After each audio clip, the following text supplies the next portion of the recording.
بسم الله الرحمن الرحيم. Bismillahirrahmanirrahim. Assalamualaikum warahmatullahi wabarakatuh. Alhamdulillah, alhamdulillahilladzi arsala rasulahu bil huda wa dinil haqq liyuzhirahu 'alad dini kulli wa kafa billahi syahida. Asyhadu an la ilaha illallah wa asyhadu anna Muhammadan abduhu wa rasuluh. La nabiyya ba'da, amma ba'. Qala Allah ta'ala fil Qur'anil Karim. A'udzu billahi minasyaitonir rajim. Bismillahirrahmanirrahim. Wa tilkal amsalu nadribuha linnas wa ma yaqiluha illal alimun. Shadaqallahul azim. Quran surat Al-Ankabut ayat 43. Kaum muslimin dan kaum muslimat yang mendengarkan, marilah kita selalu bersyukur kepada Allah atas segala limpahan rahmat dan nikmat yang telah Allah berikan kepada kita. Dengan rahmat dan nikmatnya itu kita dapat meningkatkan kembali kualitas dan kuantitas dari keimanan kita. Kemudian salawat dan salam kepada Nabi besar Muhammad sallallahu alaihi wasallam. Allahumma sholli ala Muhammad wa ala ali Muhammad. Al-Quran yang kita baca hari ini merupakan pedoman dalam hidup kita. Al-Quran akan bisa menjadi pedoman dalam hidup seseorang ketika Al-Quran itu dia baca. Kemudian dia pahami artinya, pahami maknanya, dan diamalkan di dalam kehidupan. Al-Quran yang kita baca hari ini, isi kandungannya bisa berupa kisah-kisah umat yang terdahulu yang Allah jelaskan, yang mana bisa kita jadikan sebagai iktibar dan pelajaran di dalam hidup kita. Kemudian ada juga kabar gembira, kabar petakut kepada orang yang beriman, kepada orang yang kafir, sebagaimana orang yang beriman akan diberikan oleh Allah nantinya surga yang keindahannya luar biasa. Kemudian orang yang tidak taat kepada Allah, orang yang kafir kepada Allah juga akan dikabarkan dalam Al-Quran ini bahwasanya mereka akan memasuki neraka yang pedihnya luar biasa.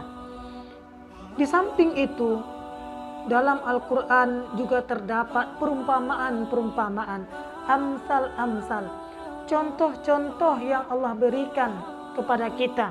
Tujuan contoh-contoh itu ialah agar manusia bisa melakukan kajian terhadap kandungan dari Al-Quran. Dan perumpamaan-perumpamaan itu juga akan bisa menambah keimanan seseorang. Dan bagi orang-orang kafir, orang-orang yang ingkar, dia akan menjadi lebih sesat. Kenapa? Karena dia tidak mau memahami dan mengkaji dari ayat-ayat Allah itu. Dalam Quran surat Al-Ankabut ini dijelaskan bahwasanya dan perumpamaan-perumpamaan ini kami buat untuk manusia dan tidak ada yang akan memahaminya kecuali mereka yang berilmu. Oleh karena itu, marilah kita memahami, mentadaburi ayat-ayat yang ada di dalam Al-Quran ini. Banyak sekali Allah membuat perumpamaan di dalam Al-Quran. Tujuan perumpamaan itu seperti yang disebutkan tadi, agar menambah keimanan seseorang. Namun tidak sedikit pula dari orang itu yang mengingkarinya sehingga dia kufur kepada Allah. Hal ini Allah jelaskan di dalam Al-Quran surat Al-Baqarah ayat 26. Bismillahirrahmanirrahim. Innallaha la yastahi ayyadriba masalam ma ba'udatan fama fawqaha فأما الذين آمنوا فيعلمون أنه الحق من ربهم وأما الذين كفروا فيقولون ماذا أراد الله بهذا مثلا يضل به كثيرا ويهدي به كثيرا وما يضل به إلا الفاسقين.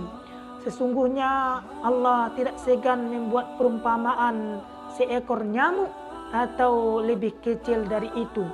Adapun orang-orang yang beriman, mereka tahu bahwa itu kebenaran dari Tuhan. Tetapi mereka yang kafir berkata, apa maksud Allah dengan perumpamaan ini? Dengan perumpamaan itu banyak orang yang dibiarkannya sesat.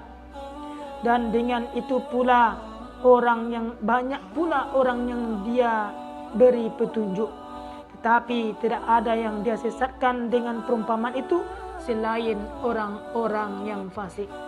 Banyak perumpamaan yang Allah berikan di dalam Al-Quran.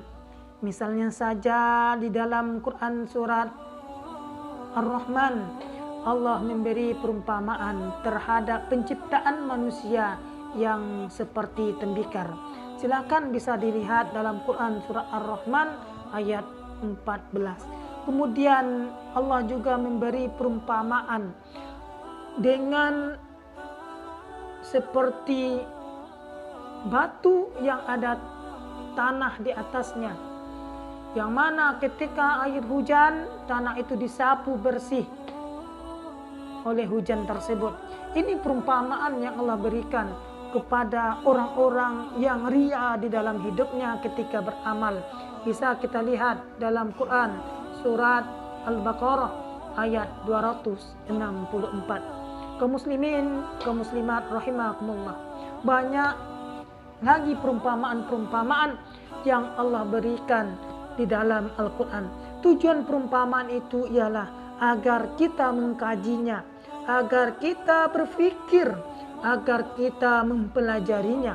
Ketika kita telah mempelajarinya, ketika kita telah mengkajinya, maka keimanan kita akan bertambah kepada Allah Subhanahu wa taala. Namun ketika kita mengingkarinya, ketika kita tidak mau mengkajinya, maka kita bisa jauh dari kebenaran. Kaum muslimin yang berbahagia, oleh karena itu marilah kita selalu membaca Al-Quran, menghayatinya, mempelajarinya, dan mengamalkan di dalam kehidupan kita sehari-hari. Al-Quran yang kita miliki hari ini, Al-Quran yang kita baca hari ini, namun perlu kita pelajari, kita baca terjemahannya, kita baca tafsirnya, agar kita benar-benar bisa menjadikan Al-Quran ini sebagai pedoman dalam hidup.